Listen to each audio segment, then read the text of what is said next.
What's up, you guys? Matt with Texas Edge Home Inspections.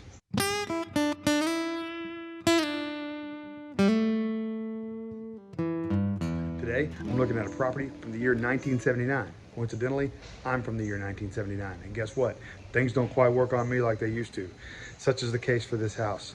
Now, this pool, I saw about 5 minutes in, it's green. I honestly can't bring much value in terms of a pool inspection. The equipment's in disarray. I can't see anything through the water. I'm gonna call a buyer and let them know, hey, rather than charge you for a pool inspection, why don't you just put that money towards calling a pool company to see if they can come out here and possibly do something for you. In addition to that, I took a few minutes, about 15 minutes, to run through the house and see if there's any additional items that I could see, any glaring issues.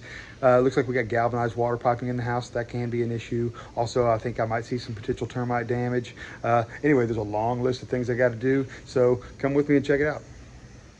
So as I was walking the outside of the structure, I noticed that we had high soil all the way around, okay? Super high, as a matter of fact, and it's pretty much on all sides. Now, on the other side of this wall, I did see what looks like termite damage in the baseboards. I'll take you in for a closer look in a little bit. I don't see anything active though. I've dug around through here, pulled as much of this back as I can to see if I can find any active termites. And while it looks like we might have had an infestation at one point, and I also saw some termite bait stations on the other side of the house, it doesn't look like there's anything active out here today. But let's go see some other things I found. So continuing to walk around this property, I saw more high soil. Now, the problem with this high soil, and this is right up against the fiber cement board, and the problem with that is that it can allow moisture to intrude inside the property, as well as just give an easy access point for insects. Not just wood destroying insects, but of course those are the ones that are going to do some serious damage to your property. Now, speaking of those, one thing that they really love is shade and moisture in the ground, excess moisture. And we've got all that going on right here. This area is covered in by a fence, and then we have a faucet here that just keeps dripping when it's off. Actually, the handle's actually broken and damaged, so it can't be turned off. But this whole area is nice and soaked. So in and around this entire area, the structure is going to be a great place for termites to want to be. And you know, we're going to do some more searching inside, see if we can find any of that. So as you can see, we have some damaged siding. Now, this probably has to do with, number one, the fact that we don't have any kick-out flashing. So whenever water comes down off this roof, we're probably piling a lot of water in this area, and it's splashing back and causing all this algae growth. It doesn't really have anywhere to go because we've got like a negative drainage path going here, and all this soil is so close to the siding that it has actually started to deteriorate and crack. Also, we have loose outlets and loose lighting.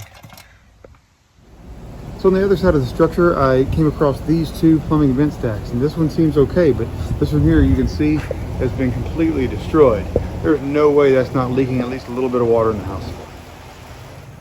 All right, so now it's time to strap on my cougar paws and get up on the roof and see if we can find some additional damage. Let's take a look. So now that I'm up here on the roof, I gotta say, honestly, it's not nearly as bad as I thought it was gonna be. Albeit a little bit old. A couple of cracked ridge cap shingles, maybe some exposed nail heads around. You know, we've got these furnace flues here. They should be painted. But honestly, it's in relatively decent shape, albeit a little bit older. Lots of debris on the roof, lots of pine needles and everything. That stuff really needs to go. That can harbor moisture as well as invite insects. But there are two things that I want to show you, so check this out. So we've got more vent stack problems here, and as you can see, squirrels have come through here and chewed through this, and that's creating a hole. This is definitely going to let water in the structure. And it's going on several of them. This one's got the same thing going on here too. But really the worst of our issues up here on the roof is related to the chimney. You can see from here that the mortar cap is in very poor condition. I'm going to take you down here for a little bit of a closer look here. The mortar cap is just starting to fall apart, and there's actually a gaping hole right in here. Oh, my hand's in the way. Let me see if I can get a better angle. There we go. Yeah, big hole. So next up on the list is this vent hood.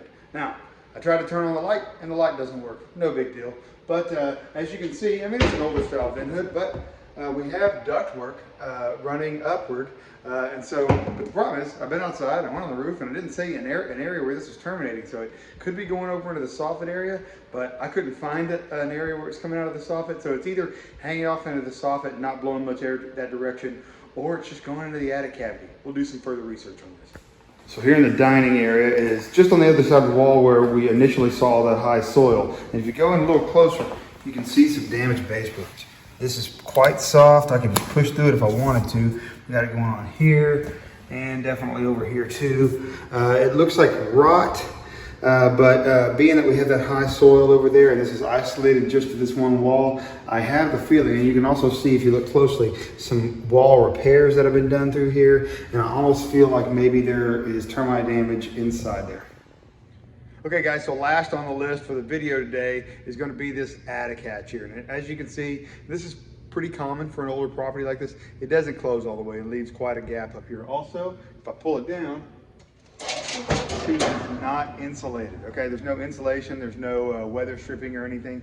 These are huge energy sucks. They do make a prefab insulated type tent that goes right over this area. You can buy it at any local hardware store. They're not very expensive. You can pop that over this area and that can keep you from losing all that energy through your attic hatch. Although this one right here, pretty old, and honestly, probably time for replacement. But anyway, that's all for now. I'm gonna wrap up this inspection and get on the road to my next inspection. Hey, give me a call because I'm gonna inspect your next house. Bye now. Hey you guys, thanks for watching. Please feel free to like and share, and if you'd like to see more of my videos, head on over to YouTube and hit subscribe.